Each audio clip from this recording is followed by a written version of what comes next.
Hello students, welcome to equilibrium science hub. हम solve कर रहे questions based on gas laws. इसी में हमारा नेक्स्ट क्वेश्चन देख सकते हैं। The volume of a given mass of gas at 0 degree Celsius is 2 dm cube. तो देख सकते हैं the volume of given mass of a gas at 0 degree Celsius is 2 dm cube. So हमें given है gas का temperature and देख सकते हैं volume. So temperature of gas is T1 ले लेंगे 0 डिग्री सेल्सियस। अब डिग्री सेल्सियस को कन्वर्ट करना होगा हमें डिग्री केल्विन में। अगर डिग्री केल्विन में कन्वर्ट करना है तो 0 में ऐड करना होगा 273। सो आ जाएगा 273 केल्विन। देख सकते हैं 0 में अगर 273 ऐड करेंगे तो हो जाएगा 273 केल्विन। यूनिट कन्वर्शन हमने इससे पहले वाले वीडियो में देखा था, जिसमें हमने देखा अगर डिग्री सेल्सियस का कन्वर्शन डिग्री केल्विन में करना है तो ऐड करना होगा 273। और जब टेम्परेचर 0 डिग्री सेल्सियस है तब वॉल्यूम है 2 dm क्यूब। तो देख सकते हैं वॉल्यूम आ जाएगा 2 dm क्यूब। टेम्परेचर जब 0 डिग्री सेल्सियस है वॉल्यूम है 2 dm क्यूब। नेक्स्ट देख सकते हैं what is the new volume of gas if the temperature is decrease by 10 degree Celsius. Temperature को डिक्रीज किया गया है और टेम्परेचर को अगर डिक्रीज कर रहे हैं तो देख सकते हैं T2। सो फर्स्ट टेम्परेचर था 0 डिग्री सेल्सियस, बाद में डिक्रीज किया गया। डिक्रीज करना मीन्स माइनस करेंगे, 0 में से अगर 10 को माइनस करेंगे तो आएगा -10 डिग्री सेल्सियस। सो टेम्परेचर T2 आ रहा है -10 डिग्री सेल्सियस। सो -10 डिग्री सेल्सियस प्लस 273 अगर करते हैं तो आएगा 263 degree kelvin. So degree Celsius का कन्वर्शन डिग्री केल्विन में कर लेना है। What is the new volume of gas? So new volume of gas that is V2। सो देख सकते हैं हमें टेम्परेचर एंड वॉल्यूम गिवन था V1 एंड T1। अब हमें T2 गिवन था और फाइंड करना है V2। न्यू वॉल्यूम हमें फाइंड करना है जब हमने चेंज किया टेम्परेचर। टेम्परेचर चेंज कितना किया तो डिक्रीज किया 10 डिग्री सेल्सियस से। अब टेम्परेचर एंड वॉल्यूम का अगर लॉ देखे, गैस लॉज में टेम्परेचर एंड वॉल्यूम का लॉ देखे तो होगा दैट इज चार्ल्स लॉ। और चार्ल्स लॉ से हम लिख सकते हैं V1/T1 इक्वल्स टू V2/T2। तो देख सकते हैं according to Charles law V1/T1 equals to आएगा V2/T2। सो V1 की वैल्यू देख लेते हैं यहाँ पर। V1 की वैल्यू है 2 dm क्यूब, अपॉन में आएगा दैट इज T1। T1 की वैल्यू देख सकते हैं यहाँ पर 273। T1 की वैल्यू आ गई 273। नेक्स्ट देख सकते हैं V2 हमें करना है फाइंड। V2 अपॉन में आएगा T2। अब T2 की वैल्यू देख सकते हैं यहाँ पर। T2 की वैल्यू आ रही है 263।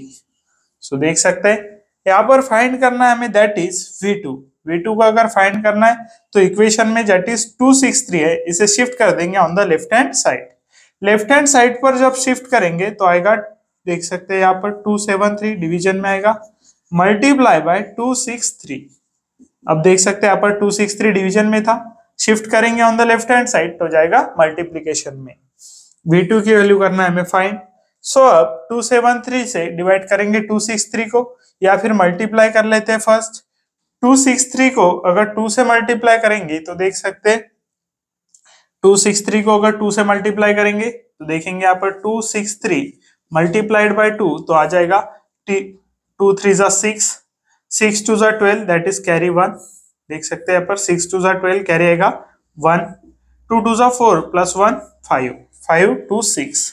5 2 6 को डिवाइड करना है हमें 273 से। तो यहाँ पर देख सकते हैं 5 2 6 को अगर हमें डिवाइड करना है 3 से तो देख सकते हैं यहाँ पर V2। अब डिवीजन देख सकते हैं यहाँ पर, डिवीजन करेंगे यहाँ पर। फर्स्ट डिवाइड कर लेंगे हम 3 से, तो 3 से अगर डिवाइड करते हैं तो देखेंगे यहाँ पर 3 9 जा 27 आ जाएगा, 3 1 आएगा 3 दैट इज 91 आ रहा है। 5 2 6 को अगर डिवाइड करते हैं तो यहाँ पर लिख लेते हैं वैल्यू V2 इक्वल्स टू 5 2 6 को अगर डिवाइड करेंगे तो 3 1 जा 3 आएगा। देख सकते हैं यहाँ पर 5 2 6 को डिवाइड कर लेते हैं। 5 2 6 को अगर डिवाइड करेंगे तो 3 1 आएगा 3। देख सकते हैं यहाँ पर 3 1 आ गया 3, 2 2 आएगा, 3 7 आएगा 21। सो 3 7 आ गया 21, सो बचेगा 1 आएगा। 3 6 जा दैट इज 3 5 आएगा 50, 3 5 आ गया 50, रिमेनिंग रहेगा 1। सो आएगा 3 3 जा 9। यहाँ पर देख सकते हैं 3 3 जा 9 आएगा। और अब ये रिकरिंग फॉर्म में आएगा दैट इज फर्स्ट से 0 लेंगे, फिर से 175.33 आता जाएगा। तो देख सकते हैं 175.33 आ रहा है, अपॉन आएगा 91। अब आप 91 से डायरेक्टली भी डिवाइड कर सकते हैं और आंसर फाइंड कर सकते हैं। 91 का टेबल लिखिए और उससे आप वैल्यू फाइंड कर सकते हैं, या फिर से आप 3 से डिवाइड कर सकते हैं और आंसर फाइंड कर सकते हैं। तो देख लेंगे, आंसर फाइंड करेंगे, 91 से डिवाइड करेंगे 175.33 को और लिखेंगे आंसर, और आपको आंसर कमेंट बॉक्स में करना है कमेंट, देख सकते हैं। अब हम देखेंगे हमारा नेक्स्ट क्वेश्चन। तो देख सकते हैं, at what new pressure 100 ml of gas at pressure of 720 mm will occupy volume of 84 ml keeping temperature constant। First तो आपको ध्यान में देना है, यहाँ पर आपको गिवन है that is volume and pressure. Volume and pressure अगर गिवन है तो क्वेश्चन सॉल्व होगा बॉयल्स लॉ से, देख सकते हैं क्वेश्चन सॉल्व होगा बॉयल्स लॉ से अगर आपको गिवन है प्रेशर एंड वॉल्यूम। अब यहाँ पर देख सकते हैं at what new pressure, new pressure आपको फाइंड करना है, मींस प्रेशर की वैल्यू फाइंड करनी है। 100 ml of gas at pressure of 720 mm। तो यहाँ पर आपको ध्यान में रखना है जो 100 ml गैस है उसके लिए प्रेशर अप्लाई हुआ है 720 mm। सो प्रेशर P1 ले लेते हैं 720 mm। अब यहाँ पर देखेंगे वॉल्यूम हो जाएगा V1 दैट इज 100 ml। बाद में देख सकते हैं will occupy volume of 84 ml, 84 ml volume आ गया, V2 आ जाएगा 84 ml। Keeping temperature constant, temperature तो कांस्टेंट रहेगा, एंड पूछा गया है न्यू प्रेशर आएगा P2। तो यहाँ पर देख सकते हैं 100 ml of gas at pressure of 720 mm given है। यहाँ पर आपको कंफ्यूज नहीं होना है, नहीं तो आप कंफ्यूज हो सकते हैं कि न्यू प्रेशर के साथ जो वॉल्यूम है वो 100 ml है, बट आप अगर ध्यान से क्वेश्चन पढ़ते हैं तो आपके ध्यान में आएगा at what new pressure 100 ml of gas at a pressure of 720 mm, means 100 ml of gas का जो प्रेशर है वो है 720 mm। और यहाँ से क्वेश्चन कंटिन्यू होगा at what pressure will occupy volume of 84 ml, means V2 के साथ P2 आएगा, P1 के साथ आएगा V1। अब आप अगर बॉयल्स लॉ का इक्वेशन देखें तो आएगा P1 V1 equals to P2 V2। Question को सही तरीके से समझना ही आधा क्वेश्चन सॉल्व कर देता है। तो अगर आप क्वेश्चन को सही तरीके से समझेंगे तो आपका 50% क्वेश्चन तो सॉल्व हो जाएगा। तो देख सकते हैं आप P1 की वैल्यू है 720। और एक चीज आपको ध्यान में रखना है, यहाँ पर mm में गिवन है प्रेशर, और जो आंसर में प्रेशर गिवन है वो भी गिवन है mm में। सो यूनिट कन्वर्शन करने की कोई जरूरत नहीं है। यहाँ पर जो वॉल्यूम गिवन है ml में है, एंड सेकंड जो वॉल्यूम है वो भी ml में है। अगर दोनों वॉल्यूम सेम क्वांटिटी में गिवन है, सेम यूनिट में गिवन है, वहां पर भी कन्वर्शन करने की कोई जरूरत नहीं होती है। 720 इंटू आ जाएगा 100, देख सकते हैं 720 इंटू आ जाएगा 100। और देख सकते हैं यहाँ पर P2 हमें फाइंड करना है, और V2 की वैल्यू आ जाएगी 84। अब यहाँ पर 84 हम शिफ्ट कर देंगे on the left hand side, तो आ जाएगा 720 इंटू 100 अपॉन 84 इक्वल्स टू आएगा P2। अब देख सकते हैं P2 इक्वल्स टू लिखेंगे, फर्स्ट तो सॉल्व करेंगे, फर्स्ट सॉल्व कर लेंगे, 4 से करेंगे हम डिवाइड, बिकॉज यहाँ पर देख सकते हैं 4 2 आ जाएगा 8, 4 1 आ जाएगा 4। इसको भी डिवाइड कर लेंगे 4 से, 4 1 720 को अगर डिवाइड करते हैं तो देख सकते हैं यहाँ पर 4 से डिवाइड करेंगे, 4 1 आ जाएगा 4, बचेगा 3, 2 आएगा, 4 8 32 आएगा, 32 0 आएगा एंड 0, सो यहाँ पर दे देंगे 0। सो 180 आ जाएगा डिवाइड करेंगे तो। सो P2 इक्वल्स टू आएगा 180 into 100 divided by that is 21। अब 21 से आपको 180 इंटू 100 को करना है डिवाइड। 180 इंटू 100 देखे तो 180 इंटू दैट इज 00 आएगा। 21 से अगर डिवाइड करेंगे तो देख सकते हैं इसे और भी सॉल्व कर सकते हैं। 3 7 आ जाएगा 21, 3 6 आएगा 18, देख सकते हैं 3 6 18 आएगा। सो 0 0 0 दे देंगे अपॉन 7। सो P2 को फाइंड करने के लिए 7 से डिवाइड करना होगा, देख सकते हैं यहाँ पर 3 से फिर से डिवाइड कर लिया, तो 7 से डिवाइड करेंगे 6000 को, देख सकते हैं यहाँ पर 7 से डिवाइड करेंगे 6000 को, तो 6 7 से छोटा है तो हम 2 डिजिट लेंगे। फर्स्ट 7 का टेबल लिखना है, अब देख सकते हैं 7 8 आ जाएगा 56, 7 8 56, तो बचेगा 4। अब देख सकते हैं यहाँ पर 0 आएगा। 7 5 35, 7 6 देख सकते हैं 7 5 35, 7 6 आ जाएगा 42, जो वैल्यू हो जाएगी बड़ी। अब 5 लेंगे, 7 5 35, सो बचेगा यहाँ पर 5 0। अब देख सकते हैं 7 7 आएगा 49, 7 7 49 आएगा, बचेगा 1। सो वैल्यू आएगी 857। ऑप्शन में चेक कर सकते हैं। फर्स्ट वैल्यू है 816, सेकंड वैल्यू है 712, थर्ड वैल्यू है दैट इज 857, और ये वैल्यू आ रही है हमारी 857। सो हमारा करेक्ट ऑप्शन आ जाएगा ऑप्शन सी। देख सकते हैं हमने सॉल्व किया इसे यूजिंग बॉयज लॉ। देख सकते हैं।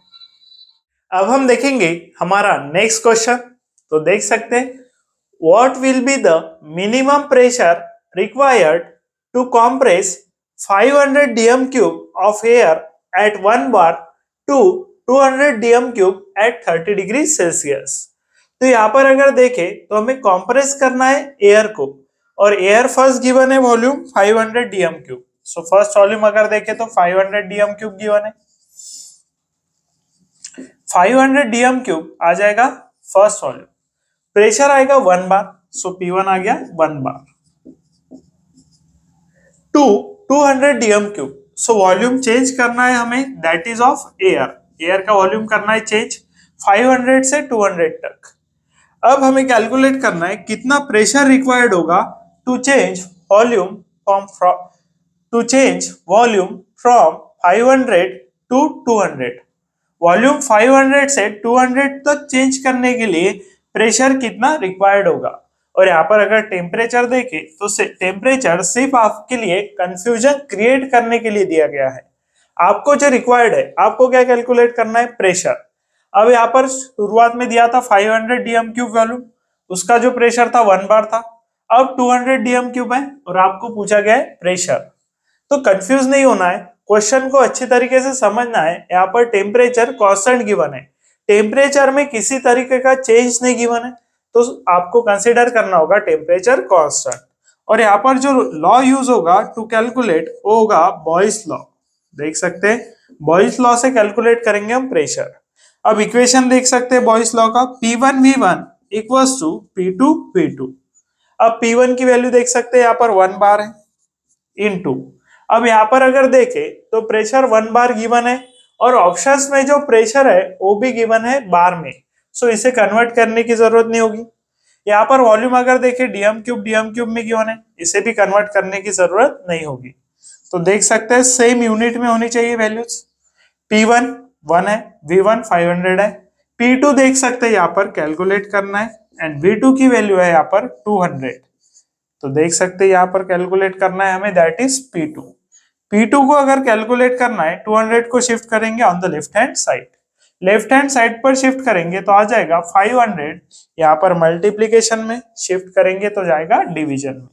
सो 200 से डिवाइड कर लेंगे और आएगा P2, 0 के साथ 0 कैंसिल हो जाएगा, 5 डिवाइडेड बाय 2 आएगा, 5 डिवाइडेड बाय 2 हो जाता है हमारा 2.5। सो 5 डिवाइडेड बाय 2 आ गया 2.5 और आंसर आएगा बार में 2.5 बार। सो प्रेशर आ रहा है 2.5 bar, that is option B. Option B आ जाएगा हमारा करेक्ट ऑप्शन। देख सकते हैं। अब हम देखेंगे हमारा नेक्स्ट क्वेश्चन। तो देख सकते हैं the volume of 400 centimetre cube chlorine gas at 400 mm of Hg is decreased to 200 centimeter cube at constant temperature. What is the new pressure of gas? So volume जो गिवन है, first volume given है 400 centimetre cube chlorine gas के लिए eight 400 mm of Hg। अब mm of Hg में जो given है उसे कहेंगे प्रेशर। सो प्रेशर गिवन है 400 mm of Hg and volume जो गिवन है V1 that is 400 centimetre cube. Next अगर देखें the volume of 400 centimetre cube chlorine gas at 400 mm of Hg is decrease to, अब volume को decrease किया गया है 200 सेंटीमीटर क्यूब तक। तो देख सकते हैं वॉल्यूम को डिक्रीज किया गया 200 सेंटीमीटर क्यूब तक। अब यहाँ पर टू वर्ड्स आएंगे, decreases by and decreases to. अब देख सकते हैं decreases by and decreases to. So ये टू वर्ड्स का डिफरेंस अगर समझे तो डिक्रीज टू में जितना वॉल्यूम गिवन है या फिर जो भी वैल्यू गिवन है डायरेक्टली ले लेना है, बिकॉज यहां तक वैल्यू को डिक्रीज किया गया है। और डिक्रीज बाय का मीनिंग है दैट इज आपको वैल्यू को करना है सब्ट्रैक्ट। समझ लीजिए आपको दिया जाता decrease by volume 10 centimetre cube से डिक्रीज हुआ है फॉर एग्जाम्पल, ऐसा अगर गिवन होता तो आपको जो वॉल्यूम पहले से गिवन था उससे वॉल्यूम 10 को करना होगा सब्ट्रैक्ट। डिक्रीज बाय का मीनिंग होता है कि जो वॉल्यूम गिवन है उससे आपको सब्ट्रैक्ट करना होगा जितना वॉल्यूम यहाँ पर गिवन होगा। और डिक्रीज टू का मीनिंग है अगर समझो गिवन है दैट इज यहाँ पर तो 200 गिवन है, 200 गिवन है तो डायरेक्टली ले लेना है new volume that is 200। But decrease by का मीनिंग होता है जो भी वैल्यू गिवन है उससे इस वॉल्यू को करना है सब्ट्रैक्ट। जो भी इनिशियली वैल्यू गिवन होगी उससे उसको सब्ट्रैक्ट करना होगा इस वैल्यू के साथ। इस ये मीनिंग होता है डिक्रीज बाय का। अब इनिशियली 400 गिवन है और दिया जाता 10 से डिक्रीज हुआ है तो 400 माइनस 10 करना होता to calculate volume, new volume. और डिक्रीज टू डायरेक्टली ले लेना है। इस जो डिफरेंस है ये डिफरेंस अच्छी तरीके से समझ लेना है आपको। और यहाँ पर आपको कैलकुलेट करना है दैट इज प्रेशर P2। अब प्रेशर अगर कैलकुलेट करना है वॉल्यूम गिवन है तो सिंपली आएगा Boyle's law that is P1V1 equals to P2V2। Boyle's law देख सकते हैं P1 की वैल्यू है 400, फिर से आपको यूनिट्स देख लेना है mm ऑफ Hg है एंड प्रेशर के जो भी यूनिट्स गिवन है सभी गिवन है mm ऑफ Hg। यहाँ पर volume centimetre cube so same units होने चाहिए। वॉल्यूम गिवन है 400 इक्वल्स टू P2 की वैल्यू देख सकते हैं यहाँ पर हमें कैलकुलेट करना है। सो P2 आएगा, कैलकुलेशन करना है। V2 की वैल्यू गिवन है दैट इज 200। अब P2 अगर फाइंड करना है तो 200 को शिफ्ट करना होगा ऑन द लेफ्ट साइड। यहाँ पर मल्टीप्लीकेशन में इधर आएगा तो डिवीजन में। सो 400 इंटू 400 अपॉन 200 इक्वल्स टू आएगा P2। जीरो के साथ जीरो हो जाएगा कैंसल, 2 2 आ जाएगा 4। देख सकते हैं 2 2 आ गया 4। 2 से मल्टीप्लाई करेंगे 400 को तो आएगा 800 that is P2। So P2 की वैल्यू आ रही है 800। देख सकते हैं हमारा आंसर आ रहा है 800 that is option D. Option D हो जाएगा correct answer 800 mm of Hg। देख सकते हैं। अब हम देखेंगे हमारा नेक्स्ट क्वेश्चन। देख सकते हैं a balloon contains 2.27 litre and has a pressure of 1.013 10 raised to power 5 newton metre square inverse. अब एक बलून गिवन है जिसका प्रेशर हमें गिवन है that is P1। Pressure P1 given है 1.013 10 raised to power 5 newton metre square inverse and has a volume. Volume देख सकते हैं लीटर में गिवन होगा तो होगा वॉल्यूम। वॉल्यूम गिवन है 2.27 litre. The balloon rises a certain height and expands. अब बलून राइज कर रहा है हाइट तक and expands to a volume of 4540 ml। अब वॉल्यूम 4540 ml हो जाएगा। अब यहाँ पर देख सकते हैं फर्स्ट वॉल्यूम लीटर में गिवन था एंड जो सेकंड वॉल्यूम है वो गिवन है मिलीलीटर में। सो इसे कन्वर्ट करना होगा लीटर में। अब मिलीलीटर टू लीटर कन्वर्शन आपको पता होना चाहिए जो होगा 10 raised to power -3। Small m दिखा तो आपको लिखना है 10 raised to power -3। मिलीलीटर का कन्वर्शन लीटर में हो जाएगा। अब यहाँ पर देख सकते हैं 10 raised to power 10 raised to power -3 अगर यूज करते तो पॉइंट अभी 0 के बाद होगा। इसे शिफ्ट करेंगे 3 डिजिट से तो आएगा 4.5। देख सकते हैं 4.540 लीटर। सो वॉल्यूम देख सकते हैं 4.540 लीटर इतना आ रहा है। फर्स्ट वॉल्यूम था 2.27, अब वॉल्यूम हो गया 4.54। तो अगर वॉल्यूम देखे तो यहाँ पर वॉल्यूम हो गया है राइज दैट इज एक्सपांड हुआ है। And what is the final pressure आपको पूछा गया है pressure equals to question mark. अब यहाँ पर अगर देखे प्रेशर एंड वॉल्यूम गिवन है सो फॉर्मूला आएगा Boyle's law that is P1V1 equals to P2V2। Pressure P1 अगर देखे तो आ रहा है 1.013 10 raised to power 5। वॉल्यूम अगर देखे तो आ रहा है 2.27 इक्वल्स टू P2 अगर देखे तो कैलकुलेट करना है इंटू V2 अगर देखें तो आ रहा है 4.54। तो देख सकते हैं अगर P2 that is pressure 2 calculate करना है तो 4.54 को शिफ्ट करना होगा on the that is left side, और लेफ्ट साइड पर अगर शिफ्ट करेंगे तो 1.013 इंटू 10⁵ इंटू 2.27। अब देख सकते हैं 2.27 इंटू 2.27 अपॉन 4.54 इक्वल्स टू आएगा P2। अब इसे सॉल्व कर लेना है, सिंपल डिवीजन करेंगे तो फर्स्ट देख सकते हैं हम 2.27 एंड 4.54। तो अगर देखें तो 2.27 के मल्टीपल में होगा 4.54। इतना लॉजिक आप में डेवलप्ड होना चाहिए। 2.27 का अगर 2 टाइम्स करें तो 2 7 जा देख सकते हैं 14, कैरी आएगा 1, 2 2 जा 4 प्लस 1 आएगा 5, पॉइंट आएगा 2 2 जा आएगा 4। तो इस तरीके का लॉजिक आपको डेवलप करना है, दैट इज 2.27 के 2 टाइम्स होगा 4.54। बिकॉज आपको जो क्वेश्चंस दिए जाएंगे उनका जो न्यूमेरिकल्स होगा या फिर सॉल्व करना होगा, जो भी टर्म हमें सॉल्व करनी है वो टर्म्स आपको इजी दी जाएगी, बिकॉज आपका आंसर जल्दी आना चाहिए, बिकॉज आपके पास टाइम कम है और आपको क्वेश्चंस ज्यादा सॉल्व करने हैं, इसीलिए कैलकुलेशंस जो भी आएंगे वो इजी आएंगे। आपको थोड़ा सा लॉजिक अगर देखें तो 2.27 के 2 टाइम्स 4.54 है। अब 2 से डिवाइड करेंगे दैट इज 1.013 को 1.013 को अगर डिवाइड करते हैं तो देख सकते हैं 1.013 डिवाइडेड बाय 2। तो फर्स्ट P2 इक्वल्स टू देख सकते हैं, फर्स्ट आएगा 0 जा, फिर आएगा 2 5 जा 10, फिर आएगा 2 0 जा, फिर आएगा दैट इज 2 6 जा 12, फिर आएगा 5। तो डिवीजन कर सकते हैं आप सिंपल, आएगा 0.5065 into 10⁵ that is newton metre square inverse. अब यहाँ पर देख सकते हैं न्यूटन मीटर स्क्वायर इनवर्स है, यहाँ पर भी सेम यूनिट आएगा। अब ऑप्शंस में अगर देखें तो कोई भी ऑप्शन आपको 0 पॉइंट के फॉर्म में नहीं दिख रहा है, तो पॉइंट को शिफ्ट कर लेते हैं 1 डिजिट से।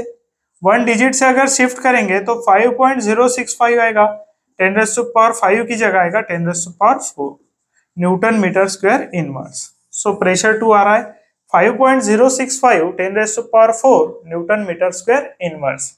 ये आ जाएगा आपका करेक्ट ऑप्शन। तो आपको ऑप्शंस में देखना है, आप जल्दी जल्दी में अगर 10⁻⁻4 मार्क करके आ गए तो आंसर करेक्ट आने के बाद भी आपका आंसर रॉन्ग हो जाएगा। तो आपको जल्दी नहीं करना है आंसर लिखने में और सही तरीके से आंसर को लिख लेना है। देख सकते हैं। अब हम देखेंगे हमारा नेक्स्ट क्वेश्चन। तो देख सकते हैं volume of balloon at 25 degree Celsius and 1 bar pressure is 2.27 liter. So हमें गिवन है volume of balloon at 25 degree Celsius and pressure है 1 bar. The pressure of gas in balloon is reduced to 0.227 bar. What is the rise in volume of a gas? So balloon का हमें given है, that is देख सकते हैं balloon का हमें given है pressure and volume at 25 degree Celsius. तो टेम्परेचर में किसी तरीके का चेंज नहीं दिया गया है, तो यहाँ पर चेंज दिया गया है प्रेशर में। शुरुआत में जो प्रेशर है वो है 1 bar is 2.27 litre, volume given है that is 2.27 litre. If the pressure of gas in balloon is reduce to, pressure reduce किया गया है 0.227 बार तक। And what is the rise in volume, volume में राइज हमें करना है कैलकुलेट। तो देख सकते हैं वॉल्यूम में जो राइज हुआ है उसे हमें कैलकुलेट करना है। अगर हम देखें तो हमें आंसर फाइंड करना होगा बॉयल्स लॉ से, P1 V1 equals to P2 V2। यहाँ पर जो क्वांटिटीज गिवन है उनसे आप देख सकते हैं आपको फॉर्मूला कौन सा यूज करना है। तो जिसमें प्रेशर एंड वॉल्यूम है वो फॉर्मूला यूज करेंगे और वो आ जाएगा हमारा that is Boyle's law. Pressure की वैल्यू है 1 बार, 1 इंटू वॉल्यूम है 2.27 इक्वल्स टू प्रेशर की वैल्यू है 0.227 इंटू वॉल्यूम है V2। अब अगर देखें वॉल्यूम कैलकुलेट करना है तो V2 इक्वल्स तो आएगा 0.227 को शिफ्ट करेंगे on the left hand side. Left hand side पर अगर शिफ्ट करेंगे तो लिख सकते हैं 0.227। रीअरेंज करके लिख ले इक्वेशन को, V2 इक्वल्स टू आ जाएगा 0.227 शिफ्ट हो जाएगा 2.27 अपॉन 0.227। सो V2 अगर देखें तो यहाँ पर देख सकते हैं 2.27 अपॉन में आ रहा है 0.227। अब यहाँ पर अगर देखें 2.27, यहाँ पर भी 227 है, पॉइंट का डिफरेंस है। सो पॉइंट शिफ्ट करेंगे आप, दैट इज 1 डिजिट से। तो 1 डिजिट से अगर पॉइंट शिफ्ट करेंगे राइट पे तो आएगा 2.27। अब वैल्यू सेम आ रही है, 10 रेज़ टू पावर आ जाएगा -1। पॉइंट अगर राइट में शिफ्ट किया है तो 10 रेज़ टू पावर आएगा -1। 2.27 के साथ 2.27 हो जाएगा कैंसल। 10 रेज़ टू पावर -1 अगर न्यूमरेटर में लेके जाएंगे तो हो जाएगा +1। सो V2 की वैल्यू आ जाएगी 10, दैट इज लीटर में गिवन है। वॉल्यूम शुरुआत में गिवन था लीटर में, तो अभी भी आएगा लीटर में। सो वॉल्यूम आ रहा है हमारा 10 litre. Rise in volume of gas, volume का जो राइज हुआ है वो 2.27 से हुआ है 10 लीटर तक। तो rise in volume of gas पूछा गया है, कितने से वॉल्यूम राइज होगा ये पूछा गया है। तो आपको करना होगा final volume minus initial volume. तो देख सकते हैं rise in volume of gas, so V2 minus करना होगा V1। इनिशियली जो वॉल्यूम था उसको करना होगा फाइनल वॉल्यूम से माइनस। तो 10 माइनस 2.27 अगर करेंगे तो आएगा rise in volume of gas, कितने से राइज हुआ है। सो 10 माइनस 2.27 अगर करेंगे तो देख सकते हैं 2.27 माइनस करना होगा। 10 से 7 जाएगा तो आएगा 3, 9 आ जाएगा, 9 से अगर 2 जाएगा तो आएगा 7, 9 आ जाएगा, 9 से अगर 2 जाएगा तो आएगा 7। सो देख सकते हैं यहाँ पर 0.773, 7.73 लीटर आएगा rise in volume of gas, that is volume rise होगा 7.73 से। तो आपको न्यू वॉल्यूम नहीं पूछा गया था, आपको पूछा गया था rise in volume of gas. New volume अगर पूछते तो 10 लीटर आता, बट राइज पूछा गया है। राइज मीन्स कितने से बड़ा है, तो फर्स्ट वॉल्यूम था 2.27 और नेक्स्ट वॉल्यूम है दैट इज फाइनल वॉल्यूम है 10। सो फाइनल वॉल्यूम से इनिशियल वॉल्यूम को अगर माइनस करेंगे तो मिलेगा rise in volume of gas, देख सकते हैं।